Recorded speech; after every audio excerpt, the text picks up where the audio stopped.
Eh bien, le régime du président Macron semble quelque peu céder à la panique étant donné l'état de l'Union européenne. Vous savez, l'Union européenne parle maintenant d'un budget de 2000 milliards d'euros pour couvrir la période de 2028 à 2034. Le budget de l'Union européenne se discute désormais en milliers de milliards.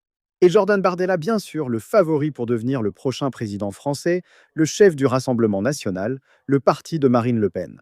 Il dit très clairement qu'il chercherait à réduire de moitié la contribution financière de la France au budget. Maintenant, ce qui se passe, c'est qu'ils essaient de faire passer cela en urgence avant que Bardella n'ait la chance d'entrer en fonction et de le faire. Les Allemands, par exemple, essayent de faire adopter rapidement ce budget de l'UE avant que Bardella ne devienne président français.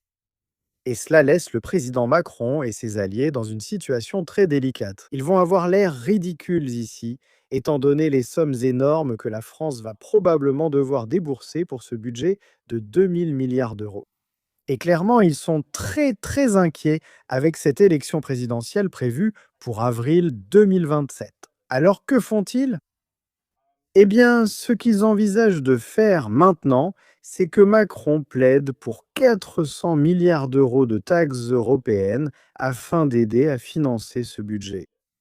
Donc ce que vous voyez maintenant, ce sont des taxes européennes directes, alors que l'Union européenne poursuit sa marche vers ce qui est en fait un super-État, un pays à part entière. Vous voyez maintenant des taxes européennes directes pour essayer d'augmenter le budget en plus des contributions nationales individuelles des pays. Et vous pouvez voir que cela sera au cœur de l'élection présidentielle française. En ce qui concerne le montant du financement que Macron et ses alliés se sont engagés à fournir à l'Union européenne. Une énorme bataille nous attend. Mais s'il vous plaît, faites-moi part de vos réflexions dans les commentaires ci-dessous. N'oubliez pas de liker cette vidéo, un petit pouce bleu.